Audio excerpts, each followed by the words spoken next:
नमस्कार दोस्तों, हमारे इस चैनल में आप लोगों का स्वागत है। आज के इस वीडियो में मैं आप लोगों को संपूर्ण शिव महापुराण के प्रथम खंड के छठे अध्याय की कथा सुनाने जा रही हूँ। दोस्तों, अगर आप इस चैनल पर पहली बार आए हैं तो चैनल को सब्सक्राइब करके बेल नोटिफिकेशन ऑन कर दें। कथा इस प्रकार है। ब्रह्मा जी बोले, हे नारद, हमें तथा विष्णु को परस्पर लड़ते हुए देखकर प्रलयकालीन प्रज्वलित वरवाग्नि के समान शिव जी अचानक ही उस स्थान पर प्रकट हो गए। मैं उनकी उपमा किससे दूं? उनके उस परम तेजस्वी स्वरूप को देखकर हम दोनों ने परस्पर युद्ध करना बंद कर दिया। उस समय विष्णु अत्यंत भयभीत और आश्चर्यचकित होकर मुझसे यह कहने लगे, हे ब्राह्मण, यह निस्सीम तेज यहाँ कहाँ से आ पहुँचा? अब हम दोनों को उचित है कि हम इस तेज के आदि और अंत को देख आवे। हम दोनों में से जो भी इसके आदि और अंत को देख लेगा, उसी को सबसे बड़ा और सबका स्वामी स्वीकार कर लिया जाएगा। हमें तो यह तेज आदि और अंत से रहित जान पड़ता है। अच्छा, तुम इस तेज के ऊपर की ओर जाओ और हम नीचे की ओर जाते हैं। हे नारद, विष्णु की यह बात मैंने स्वीकार कर ली। तब हम दोनों अहंकारी उस तेज के आदि और अंत को देखने के लिए एक दूसरे से भिन्न दिशाओं में चल दिए।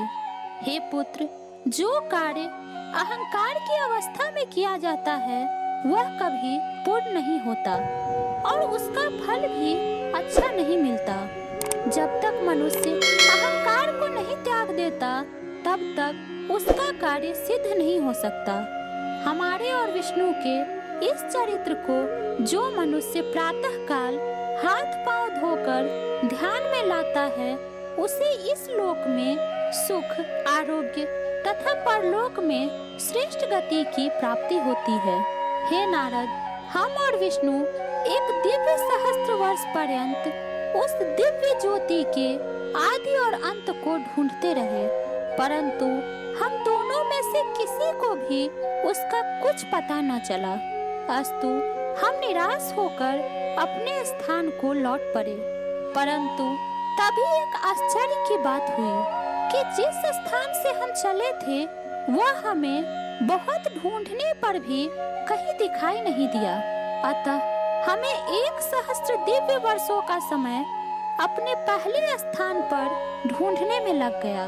उस समय हमें इस बात का भली प्रकार ज्ञान हो गया कि हमसे ऊपर भी कोई बड़ी शक्ति है जो सबसे उत्तम और पुरातन है। यह बात ध्यान में आते ही हम दोनों उस पवित्र निर्विकार स्वरूप की शरण में गए और परस्पर शत्रुता को त्याग कर भक्ति भाव से उस परम स्वामी की स्तुति करने लगे।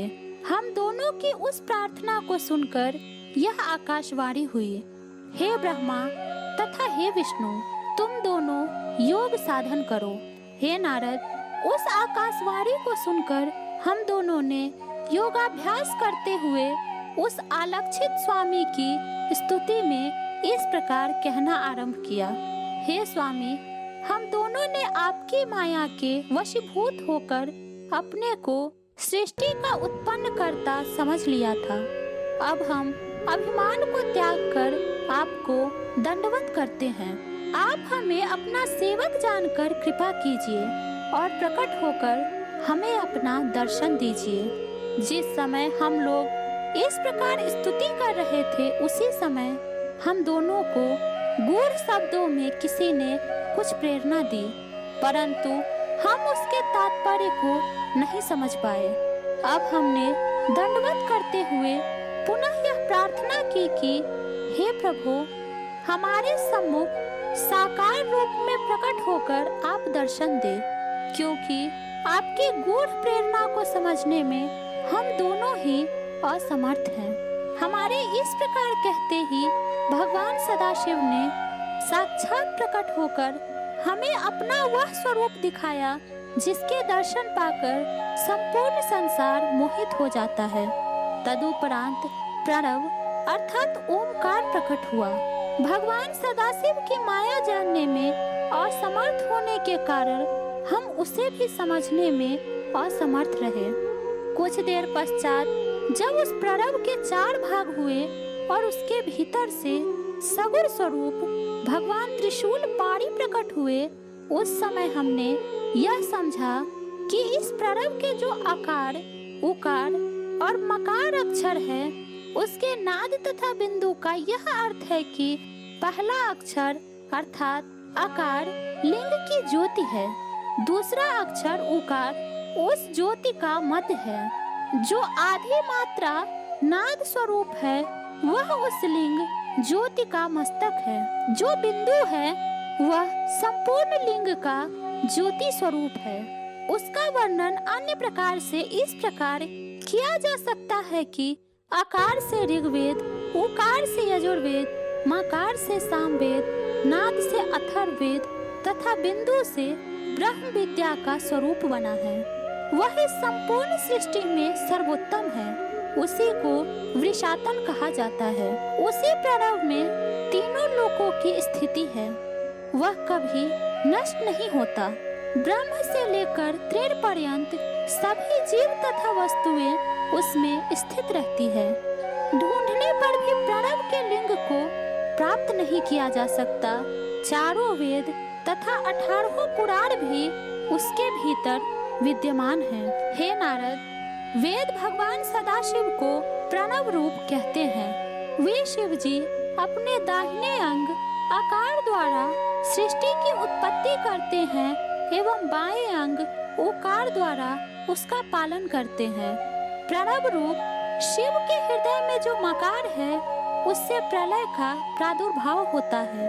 वर्णमाला के संपूर्ण अक्षरों से भगवान सदाशिव का शरीर अलंकृत है।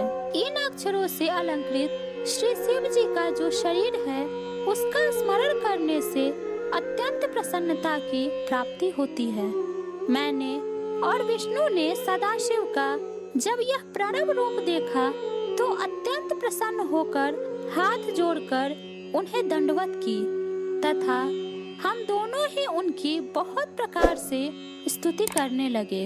दोस्तों, इस प्रकार संपूर्ण शिव महापुराण के प्रथम खंड के 6ठे अध्याय की कथा पूर्ण हुई। यह कथा आपको कैसी लगी हमें कमेंट में बताने का प्रयास करें। वीडियो को लाइक करें और अपने दोस्तों के साथ शेयर करें। यदि आप इस चैनल पर पहली बार आए हैं तो चैनल को सब्सक्राइब करके बेल नोटिफिकेशन ऑन कर लें, और यदि आपने सब्सक्राइब कर लिया है तो बहुत बहुत धन्यवाद।